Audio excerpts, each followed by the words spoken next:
Hey everyone, today we're diving into a really serious issue that's been affecting the world of scholarly research. It's about bogus research papers.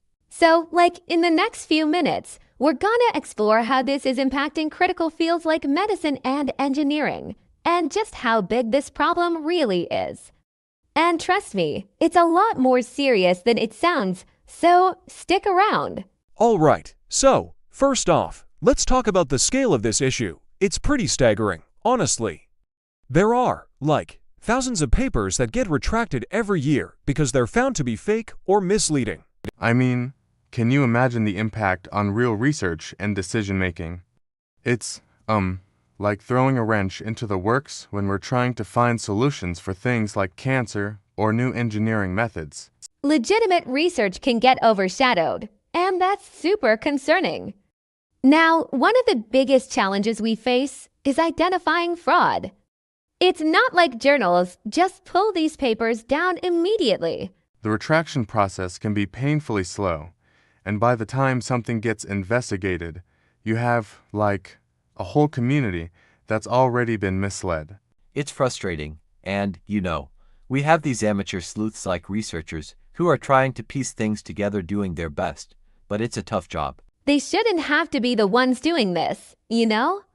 And then there's this whole commodification of science. It's like there's this publish or perish mentality in academia, which really drives people to, cut corners or even outright fake their work just to get published.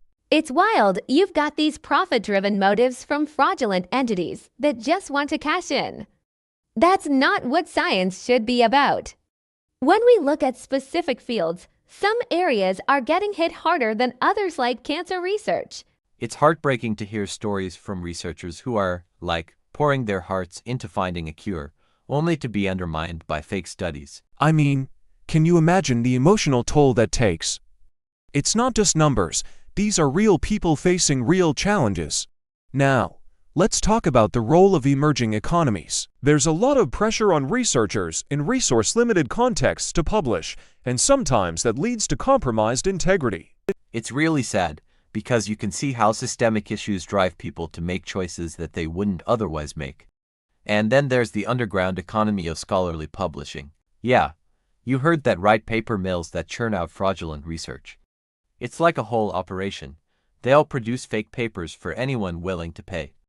It's astonishing and super alarming at the same time. We've got examples, practices that, really make you question the integrity of what's being published. The consequences for publishers and journals are huge too. There are financial implications and reputational damage that can last a long time. Plus, with increasing scrutiny, ethical concerns are coming to the forefront. It's like a snowball effect of issues that are hard to stop once they start rolling. But there's a glimmer of hope. Investigative efforts are ramping up. There are tools like the problematic paper screener being introduced, and communities are coming together to detect and report fraud. It's heartening to see people banding together. Now we really need systemic change. There are calls for new evaluation metrics in academia that prioritize integrity over quantity. It's so important to maintain scientific integrity because, without it, what's the point of research, right? So, to wrap things up, the crisis of bogus scholarly research has significant implications. It's a wake-up call for all of us. We need to stay vigilant and advocate for reform in research practices. There's so much at stake, and we can't just sit back and let this happen.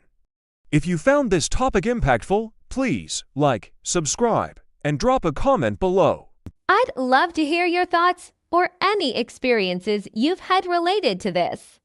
Remember, even though it's a tough situation, let's focus on the positives and push for a more honest and trustworthy research environment. Thanks for tuning in, and let's keep the conversation going.